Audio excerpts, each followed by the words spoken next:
বাজা পুরা খাওয়ার দিন আছে শীতর সকালে বা সন্ধ্যায় খালি গরম গরম দুয়া উড়া কুড়মুড়ে মুসমুসে খাবার খাইতে ইচ্ছা করে। এদিকে খাবার রেডি করতে লাগে 2 ঘন্টা আর খাইতে লাগে মাত্র 2 মিনিট। সন্ধ্যার সময় বাঁধাকপি দিয়ে বানাইলাম শীতকালীন সবজি পোড়া। এর মাঝে অর্ধেক খাটিয়া রাখছি বাজি করার লাগি। সাথে রান্দা হইব আদা দিয়া মুরগির মাংস। আসসালামু আলাইকুম, হ্যালো এভরিওয়ান, কি অবস্থা সবর? আশা করি ভালো আছেন। আমি আল্লাহর রহমতে ভালো আছি। প্রথমে সবরে ওয়েলকাম জানাই আর আমার পেজ এবং নতুন একটা ডেইলি ব্লগ যেখান থেকে আমার আজকের এই ব্লগটা দেখা শুরু করছেন সবরে অসংখ্য ধন্যবাদ।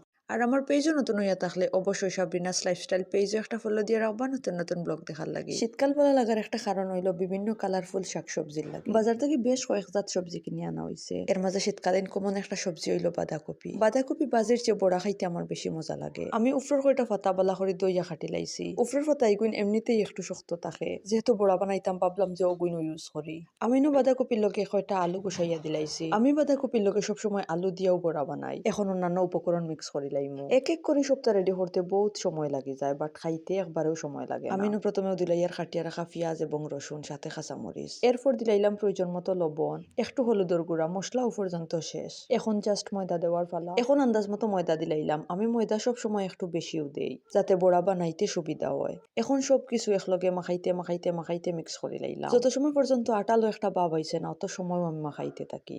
তো সবকিছু মোটামুটি রেডি। এখন জাস্ট তেলও বাজি লাইতাম। শীত সব সময় গরম গরম খাবার খাইতে ইচ্ছা করে, আর সন্ধ্যার পরে তো এমনিতেও কিছু খাওয়া লাগে। এর মাঝে বাজা পুরো হয়ে গেলে তো আর কোনো কথাও নাই। আমি একবারে লো হিটে দইও সাইড একটু বালা করি লাল লাল করি বাজিয়া। আগুন বেশি হয়ে গেলে উপর ফুড়ি যায়, বাট ভিতর খাসা থাকে। তো প্রথম কুলা বাজা হয়ে গেছে, আর প্রথম কুলা বাজা হইতে একটু বেশিও সময় লাগে। পরের বার কিন্তু তাড়াতাড়ি হয়ে যায়, কারণ তখন তেলটা গরম থাকে। মাশাআল্লাহ, বড়াটা একবারে পারফেক্ট হয়েছে এবং খুব বেশি মজা হয়েছে। দেখিয়া কতটুকু বোঝা যায় আসলে বুঝিয়ান না। পরের দিন সকালে রান্দার লাগি মাংস বার করিয়া বালা করি দইয়া রাখছি, সাথে 6 টুকরা আলুও। আখতা মনে হইলো আদা জামির দিয়ে রান্দিলাই মজা লাগবো। আদাটা একবারে খাসা আছিল, কিন্তু ফ্রিজও রাখায় ফাঁকি গেছে। আমি একটা আদার অর্ধেক কিনো খাটি লাইছি রান্দার লাগি। এর আগে আদাটা আমি চুলাত ফুড়িয়া জেংটা মারি লাইছি।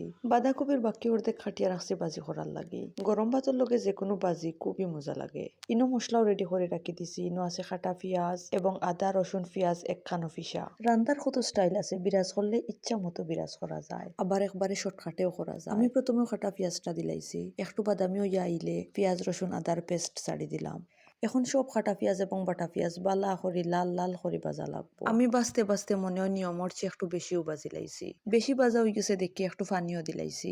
এরপর এক এক করে যে কমন মশলাগুলো আছে সব দিলাইলাম। একটু হলুদের গুঁড়া, একটু ধনিয়ার গুঁড়া এবং মরিচের গুঁড়া, সাথে তো স্বাদ মতো লবণ অবশ্যই। আমি পরিমাণ বুঝিয়া 2 চামচ লবণ দিছি। এরপর সব মশলা একখানো বালা করে নাড়াচাড়া করিয়া দইয়ে রাখা মুরগির মাংস এবং খাটিয়া রাখা আদা জামির ছাড়ি দিলাম। আদা জামির যেহেতু একটু শক্ত, সিদ্ধ হইতে সময় লাগবে, ও কারণে মাংসর লগেও জামিরটা ছাড়ি দিছি। মাংসর ভিতরে একটু মশলা ঢুকার পর আলু দিমু। এরপর মাংস রান্দার মেইন উপকরণ রেডি মিক্স রাঁধুনি মাংসর মশলা ছাড়ি দিলাম। যে মশলাটা ছাড়া আমি মাংস রান্দার কথা চিন্তাও করতে পারি না। তো মাংসটা মোটামুটি সিদ্ধ হয়ে গেছে, চাইলে এখনো খাওয়া যাইব। আমি যেহেতু আলু দিয়া রান্তাম, ও কারণে আলু গুণ ছাড়ি দিলাম। এখন জাস্ট নাড়াচাড়া করিয়া গুড়িয়া রাখি দিলে হইব। আলু সিদ্ধ হওয়ার পর একটু জুল এবং একটু জিরার গুঁড়া দিয়া লামাইলে হইব। এদিকে আলু সিদ্ধ আর আমি বাজিও বই দিলাম। আমি আলু ছাড়া কোনো জাত বাজি তো গুঁড়া মরিচ দেই না, হলুদও একবারে অল্প দেই। আমার সবসময় বাজির ন্যাচারাল কালারটাও সুন্দর লাগে। বেশি ন্যাচারাল রাখতাম করি, বাজিত হলুদ দিতামও ভুলি গেছি, পরে অবশ্য দিছি। উত্তর ছিল আমার আজকের রান্না বাড়া। ভিডিওটা কেমন হইলো অবশ্যই কমেন্ট করে জানাইবা। আজকেও পর্যন্ত দেখা হইব নেক্সট কোনো ভিডিওতে। সেই পর্যন্ত সব ভালো থাকবা, সুস্থ থাকবা, নিজের যত্ন নিবা। আল্লাহ হাফিজ।